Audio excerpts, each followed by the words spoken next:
Hello, नमस्ते students. आज हम शिक्षकों को पाठ्यक्रम के समर्थन में जो बाहरी भूमिका मिलती है उसका अध्ययन करेंगे कि एक पाठ्यक्रम को निर्माण करने में या पाठ्यक्रम को पूरा करवाने में शिक्षक को और किन किन बाहरी कारकों का योगदान प्रदान होता है। क्योंकि पाठ्यक्रम अपने आप में बहुत विस्तृत शब्द होता है, उसे टीचर अकेला मिलकर करा नहीं सकता है, तो उसे सभी के सहयोग की आवश्यकता होती है। तो सबसे पहले हम पढ़ेंगे कि जो पाठ्यक्रम के समर्थन में सबसे पहली भूमिका ही होती है अभिभावकों की।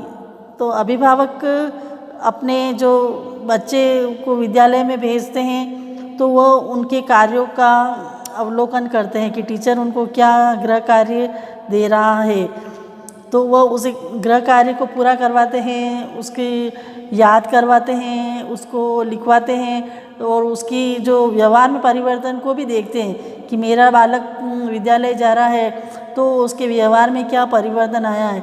तो वो जो भी अच्छा पॉजिटिव नेगेटिव जो भी इफ़ेक्ट हो वह उसे वह अध्यापक के साथ शेयर करते हैं, पेरेंट्स टीचर मीटिंग में आदि मिलकर। तो इससे अभिभावक को भी पाठ्यक्रम पूरा करने में बड़ा ही सहयोग मिलता है, क्योंकि वर्तमान में जो पाठ्यक्रम में बहुत विस्तृत है, शिक्षक अकेला ही उसे पूरा नहीं करवा सकता है, तो उसे अभिभावकों का भी योगदान की आवश्यकता होती है। अभिभावक, शिक्षक और छात्र ये तीनों ही एक ट्रायंगल का कार्य करते हैं शिक्षा के क्षेत्र में। बिना इन तीनों के प्रयास से पाठ्यक्रम को पूरा करवाना असंभव होता है। तो पाठ्यक्रमों के विकास में ये पूरा करवाने में सबसे पहले अभिभावकों की योग्यता का महत्वपूर्ण होती है। फिर दूसरा है सांस्कृतिक संगठन। सांस्कृतिक संगठन कैसे इसको पूरा करवाते हैं। सांस्कृतिक संगठनों का भी इसमें बड़ा रोल होता है। ये विविध प्रकार के जो विद्यालय में सांस्कृतिक गतिविधियाँ की जाती है, बच्चों को कठपुतली है, संगीत, नृत्य आदि की शिक्षा दी जाती है। तो सांस्कृतिक संगठनों द्वारा उसकी प्रशंसा की जाती है, जिससे शिक्षकों को उसका फीडबैक मिलता है। शिक्षक विभिन्न कार्यक्रम या विभिन्न प्रतियोगिताएं करवाकर सांस्कृतिक कार्यक्रमों को बढ़ावा दे सकता है, जिससे सांस्कृतिक संगठन उन्हें पुरस्कार आदि देकर छात्रों को प्रोत्साहित करते हैं। तो विभिन्न प्रकार के जो सांस्कृतिक संगठन हैं ये विद्यालयों को पत्र भेजते हैं और इनके द्वारा भी विभिन्न प्रतियोगिताएं आयोजित करवाई जाती है, जिससे छात्रों में सहयोग की भावना का विकास होता है, छात्र बहिर्मुखी बनते हैं। तो एक जो सहशैक्षिक पक्ष के विकास में इन सांस्कृतिक संगठनों का बड़ा ही योगदान होता है कि पाठ्यक्रम को पूरा करवाने में और एक शिक्षक का सहायता करने में। फिर तकनीकी संस्थान, थर्ड तकनीकी संस्थान। वर्तमान में तकनीकी संस्थान को महत्वपूर्ण माना गया है। तकनीकी में जैसे कंप्यूटर है, मोबाइल है, फ़ोन है, सभी कुछ आते हैं और बिना इनके वर्तमान में शिक्षक को पाठ्यक्रम पूरा करवाना असंभव प्रतीत होता है। वर्तमान में तकनीकी के अभाव में कोई भी शिक्षण कार्य हो नहीं सकता। तो तकनीकी संस्थानों के द्वारा एक पाठ्यक्रम को पूरा करवाया जा सकता है और शिक्षक को इसमें बड़ी ही मदद मिलती है। फिर धार्मिक संस्थानों का भी महत्वपूर्ण योगदान होता है। धार्मिक संस्थान के द्वारा विभिन्न प्रकार के दान आदि देकर छात्रों को बढ़ाया जा सकता है।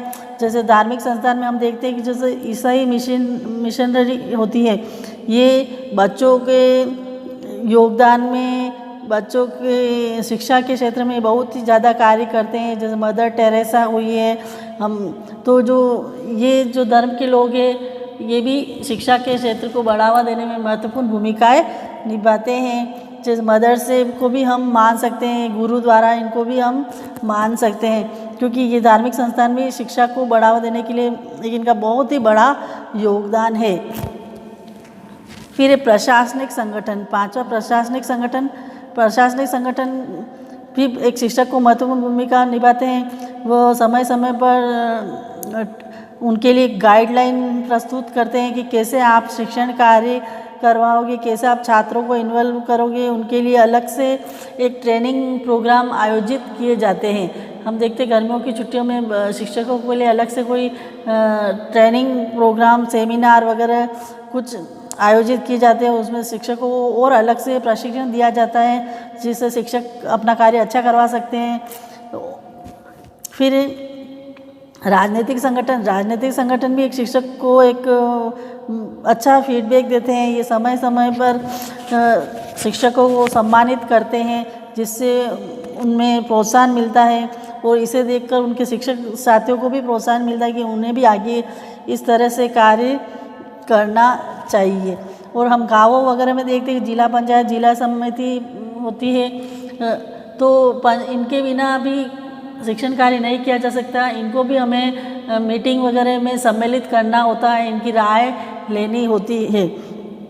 तो इनसे भी पाठ्यक्रम को पूरा करने में एक शिक्षक को सहायता मिलती है। फिर औद्योगिक संगठन भी शिक्षक को बड़ा ही योगदान प्रदान करते हैं। औद्योगिक संगठन जैसे हम टाटा, बिरला को देख सकते हैं कि इन्होंने अपने ही बहुत बड़े विद्यालय खोल रखे हैं। तो इनके द्वारा भी छात्रों को, शिक्षकों को प्रोत्साहन मिलता है। फिर शैक्षिक समाचार पत्र में जो दिन प्रतिदिन की घटनाएं आती है, शिक्षकों के कार्यों की आती है, शिक्षक विद्यालय जा रहे हैं या नहीं जा रहे हैं, तो इसका पूरा ही ब्यौरा शैक्षिक समाचार पत्र में आता है।